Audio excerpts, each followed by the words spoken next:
शिवसैनिकांच्या मनात भावना काय राष्ट्रवादीचा मुख्यमंत्री व्हावा किंवा काँग्रेसचा व्हावा असं थोडं असणार आहे. शिवसेनेच्या प्रत्येक शिवसैनिकांना शिंदे साहेबच मुख्यमंत्री व्हावं असं वाटणार आहे आणि ते साहजिक आहे. त्याच्यात काही मला नाही वाटत काही कोणाला अडचण निर्माण होईल. भाऊ, महाराष्ट्रात विदर्भाचे मुख्यमंत्री असताना सुद्धा रोज शेतकऱ्यांच्या आत्महत्या होत आहे. काय झालं आहे? सरकारचं फेल्युअर म्हणता येईल की विदर्भाच्या शेतकऱ्या फेल्युअर म्हटल्यापेक्षा त्याला वेगळ्या दृष्टिकोनातून पाहणं फार गरजेचं आहे. आम्ही देवाभाऊचे भाषणं विधानसभेत ऐकायचं अनुशेषाच्या संदर्भात असेल, बऱ्याच भाषणातून आम्हाला त्यांच्या प्रेरणा भेटायची आणि आज हे सगळं असताना मला असं वाटते का खास करून करोडो शेतकऱ्यांच्या आत्महत्या होत आहे आणि ते पाहता पाहता आता संत्रा उत्पादक शेतकरी पण आत्महत्या करायला लागले.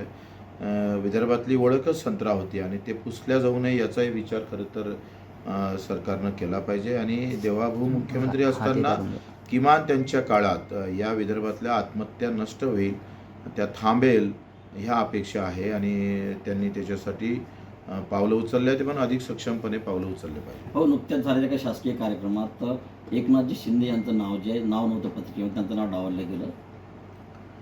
कसं आहे का पत्रिकेवर नाव डावलणं किंवा नाही टाकणं हे होऊ शकतं, पण लोकांच्या हृदयातलं एकनाथजी साहेबांचं जे लोकांच्या हृदयात नाव आहे ते थोडं मिटू शकणार आहे. ते अधिक वाढत जाईल. तुम्ही पत्रिकेचं नाव जेवढं कमी करत जाल तेवढं ते लोकांमध्ये वाढत जाईल. मग तुम्ही एकनाथजी शिंदे हे मुख्यमंत्री व्हावे आणि देवेंद्र फडणवीस यांचं प्रमोशन व्हावं असं म्हटलेलं आहे. तर नेमकं देवेंद्र फडणवीस यांचं कोणत्या पदावर प्रमोशन व्हावं? सर्वोच्च पदावर गेले पाहिजे. महाराष्ट्राचा आवाज देशभरात बुलंद झाला पाहिजे. त्यांच्याकडे त्या अपेक्षा सगळेजण करून आहे. पंतप्रधानपदी जावं असं तुम्हाला वाटते? मला वाटतं मी नरेंद्रजी देवेंद्रजीचं भांडण लावू इच्छित नाही, परंतु त्यांनी सर्वोच्च पदावर जाणं गरजेचं आहे.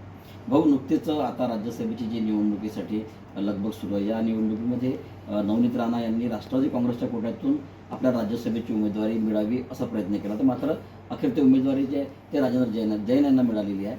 खरं तर नवनीतजी राणा राष्ट्रवादी आणि काँग्रेसकडूनच त्या निवडून आल्या होत्या वाटते, मला असं वाटतं, माझं चुकत नसेल तर. त्यांच्या पाठिंब्यावर ते पहिल्यांदा खासदार झाले, नंतर ते भाजपमधून पाठिंबा घेऊन उभे राहिले आणि या सगळं असताना त्यांचं मूळ जर पाहिलं तर ते काँग्रेस राष्ट्रवादीचंच होतं आणि राष्ट्रवादीनं खरं तर विचार करायला पाहिजे होतं. एवढं चांगलं व्यक्तिमत्व राष्ट्रवादीच्या पक्षात जर मिळालं असतं तर फार चांगलं झालं असतं. जसं तो चान्स सोडायला नाही पाहिजे होता राष्ट्रवादीने. तुमच्या पक्षात नवनीत राणांनी यावं, तुम्ही असे त्यांना ऑफर द्याल का? शिवसेना काय हरकत आहे? आम्हाला तर काय शिंदे साहेबांच्या मुख्यमंत्रीसाठी आम्ही कोणाला पण घ्यायला तयार आहोत. आम्ही 2 पावलं मागं घेऊ, पण सगळे जे असे चांगले व्यक्तिमत्व आहे त्यांना घेऊ आपण.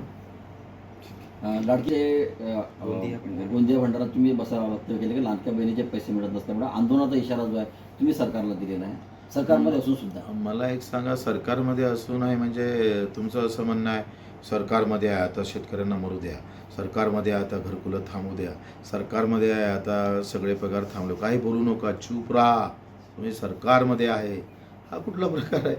अरे सरकारमध्ये आहे याचा अर्थ सरकारला काही गोष्टी लक्षात येत नसेल तर त्या मांडल्या पाहिजे. निवेदनातून जर त्या सरकार ऐकत नसेल तर त्याला रस्त्यावर येऊन सांगितलं पाहिजे. आज घरकुल रमाई आंबेडकर योजना इतकी चांगली योजना राज्याची का टार्गेट दिल्या जात नाही? शबरी योजना आहे, व्यसनमुक्त वसाहत योजना आहे, सगळ्या योजनेचं टार्गेट नाही आहे, ते पैसे नाही आहे, अर्धवट पगार घरकुलं आहे. बिचारे ते आता पावसाळ्यात कसे घरकुलं पूर्ण करणार, कुठं राहणार, हा मोठा प्रश्न आहे. MRGच्या मजुराचे पैसे भेटले नाही, श्रावणबाळ योजनेचे पैसे 3 महिन्यापासून बंद आहे, संजय गांधीचे पैसे 4 महिने अगोदर बंद होते, आम्हाला आंदोलन करावं लागलं. आता धान उत्पादक शेतकरी, चना उत्पादक शेतकरी याचे पैसे भेटले नाही.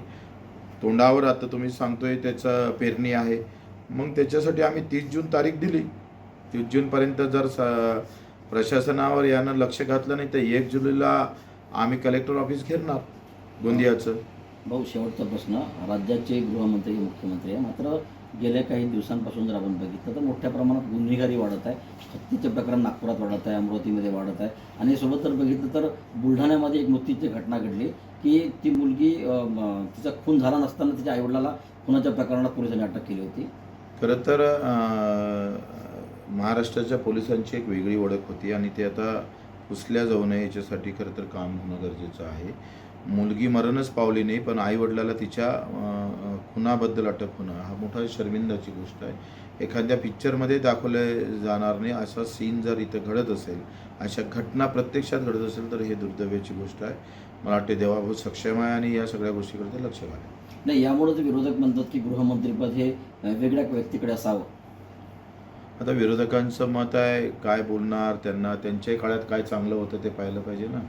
विरोधकांनी फार चांगलं काम केलं असतं तर मग ह्या गोष्टी आल्या कशाला असतं.